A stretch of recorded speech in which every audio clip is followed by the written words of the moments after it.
नमस्कार, कैसे हैं आप सब। कक्षा 8वीं में इकाई चौथी है कर्मयोगी लाल बहादुर शास्त्री।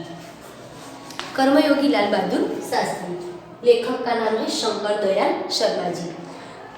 शंकर दयाल शर्मा के बारे में जाने तो भारत के 9वें राष्ट्रपति श्री शंकर दयाल शर्मा का जन्म भोपाल मध्य प्रदेश में हुआ था। आपकी आरंभिक शिक्षा मध्य प्रदेश में हुई।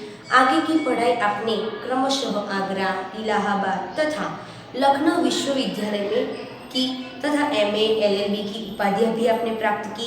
बाद में कैम्ब्रिज विश्वविद्यालय से आपने BEd की उपाधि अर्जित की और वहां पर 1 वर्ष तक प्रवक्ता रहे। तत्पश्चात भारत लौटकर अब राजनीति में सक्रिय हुए।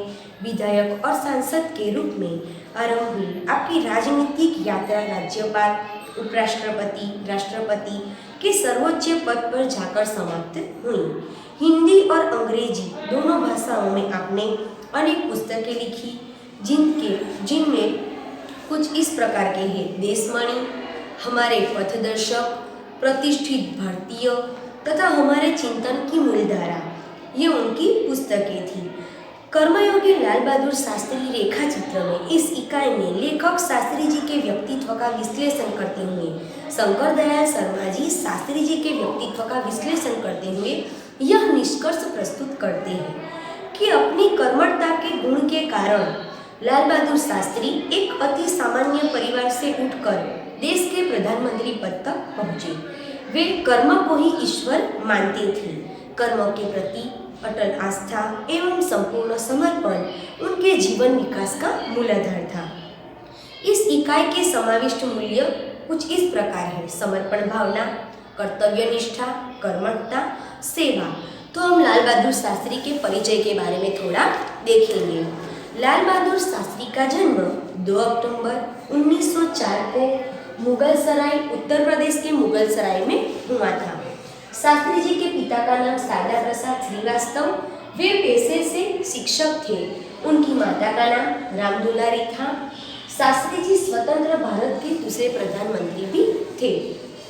उनकी हरिश्चंद्र हाई स्कूल और काशी विद्यापीठ से उनकी पढ़ाई हुई। उन्होंने देश में श्वेत क्रांति को बढ़ावा दिया। उन्होंने 9 जून 1964 को भारत के प्रधानमंत्री का पदभार ग्रहण किया।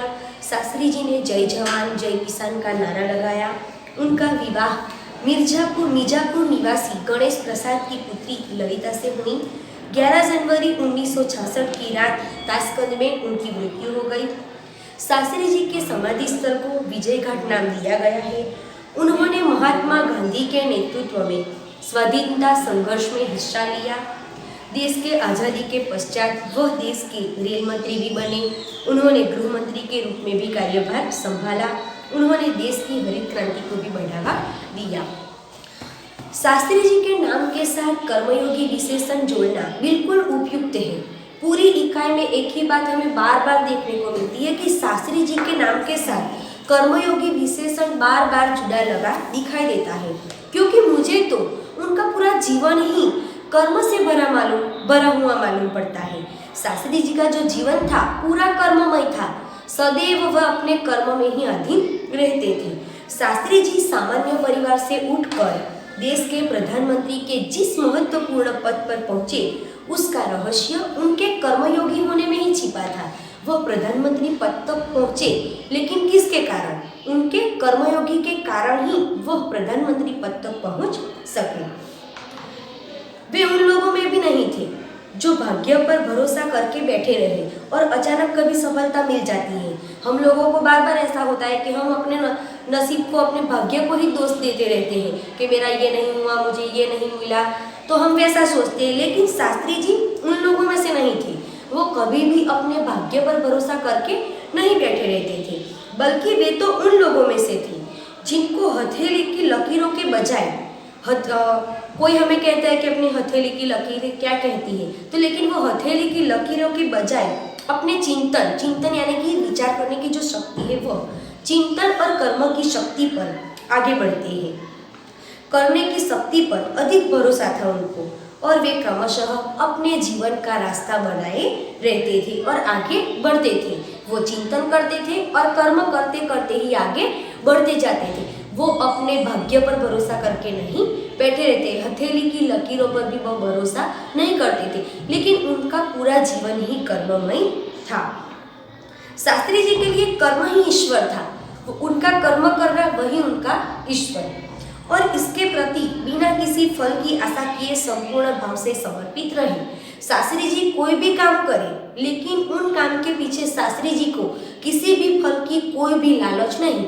हम किसी स्पर्धा में हिस्सा लेते हैं तो हमें ऐसा होता है कि मेरा नंबर आ जाए तो अच्छी बात है, तो क्या तो हमें फल की आशा है, इसीलिए हम सोचते हैं। लेकिन शास्त्री जी कोई भी काम करते थे, लेकिन उन कर्म के प्रति उनको कभी भी किसी फल की इच्छा नहीं हुई। यहाँ तक कि जब भी उन्हें फल प्राप्ति के अवसर मिले, यहाँ तक कि कोई उन्हें फल प्राप्ति के अवसर दे कि कोई भी कुछ इनाम देने के बारे में सोचे, तो तब भी उन्होंने उस पर हमेशा अपेक्षित दृष्टि ही रखी। उन्हें कोई भी प्रकार के फल की लालच नहीं थी। उनका जीवन दर्शन गीता के निष्काम कर्मयोगी का प्रतिरूप था। वो कर्मयोगी तो थे ही, लेकिन निष्काम कर्मयोगी यानी कि किसी भी फल की कोई भी लालच नहीं। इसलिए मैं समझता हूँ कि उन्हें केवल कर्मयोगी ही नहीं, लेकिन कर्मयोगी के बजाय उनके नाम के आगे निष्काम कर्मयोगी कहना अधिक उपयुक्त होगा। तो शास्त्री जी का पूरा जीवन कर्ममय ही था। शास्त्री जी अपने उद्देश्य के प्रति दृढ़ आस्था, कोई भी उद्देश्य कोई भी लक्ष्य अपने साथ रखते तो उस उद्देश्य के प्रति अपनी पूर्ण श्रद्धा आस्था रखते, और उस उद्देश्य को प्राप्त करने के लिए कर्म का भाव, हम जो भी कार्य करते हैं उस कार्य करने के लिए उस कार्य के पीछे हमारा अंदर का भाव भी होना चाहिए, तथा उस कार्य के प्रति संपूर्ण समर्पण। वो जो भी काम हाथ में लेते तो उस कार्य के प्रति संपूर्ण समर्पित हो जाते। ये 3 बातें, कोई आपको पूछे कि शास्त्री जी के जीवन की कौन सी 3 बातें आपको याद है, तो अपने उद्देश्य के प्रति दृढ़ आस्था, उस उद्देश्य को प्राप्त करने के लिए अपने कर्म का भाव, तथा उस कर्म के प्रति संपूर्ण समर्पण। ये 3 बातें मुझे उनके संपूर्ण चरित्र तथा जीवन दर्शन में दिखाई पड़ती है, ऐसा शंकर दयाल शर्मा जी कहते हैं। अपने एक भाषण में उन्होंने कहा था कि इसी तरह के विचार व्यक्त करते हुए कहा था कि यहाँ तक कि भले ही आप राजनीतिक क्षेत्र या सामाजिक क्षेत्र या किसी अन्य क्षेत्र में कार्य करते हो, यदि आप उसमें सफल होना चाहते हैं, कोई भी व्यक्ति कोई राजनीतिक क्षेत्र में होगा, कोई सामाजिक क्षेत्र में होगा और कोई अन्य क्षेत्र कोई भी क्षेत्र में होगा, यदि आप उन क्षेत्र में सफल होना चाहते हो तो अपने दायित्व को, जो काम आपको दिया गया है उनके प्रति पूरी तरह से निर्वाह करना चाहते हैं, जो काम आपको दिया गया है वो काम आपको पूरी निष्ठा से करना चाहिए, तो आपके कार्य और समर्पण तथा भक्ति और कर्मों में समन्वय होना चाहिए। आपका जो कार्य है वो समर्पण, भक्ति और कर्म, इन सभी चीज़ों का अंदर समर्पण होना चाहिए, तभी आपका कार्य अच्छी तरह हो सकता है, ऐसा लाल बहादुर शास्त्री जी मानते थे।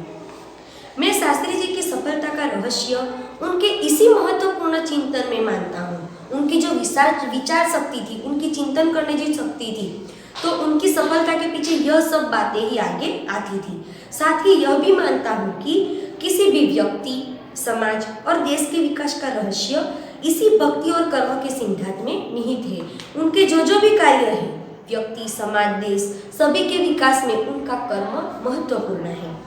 शास्त्री जी का संपूर्ण जीवन श्रम, सेवा, सादगी और समर्पण का अनुपम उदाहरण है। शास्त्री जी का पूरा जीवन पूरा कर्ममय था और सादगीपूर्ण उनका व्यवहार था। उनके ये गुण केवल उनके कार्यों और विचारों में ही अभिव्यक्ति व्यक्ति नहीं पाते थे। हम लोग उनकी बातें तो करते हैं, लेकिन उनके जो गुण थे, उनके कार्य करने की शक्ति, उनकी विचार करने की शक्ति, बल्कि उनको देखने से ही इन सभी भावों का एहसास हो जाता था। उनके अपने व्यक्तित्व में विचारों का अनोखा समन्वय था। शास्त्री जी का जो व्यक्तित्व था पूरा विचारों से भरपूर था। वे जो कुछ कहते वही करते थे, जो कुछ भी करते थे वह एकमात्र राष्ट्र लाभ की भावना से प्रेरित होकर करते थे। अपने लिए कुछ भी नहीं, सब कुछ देश के लिए करते थे। मुझे लगता है कि यह उनके चरित्र की बहुत बड़ी विशेषता थी।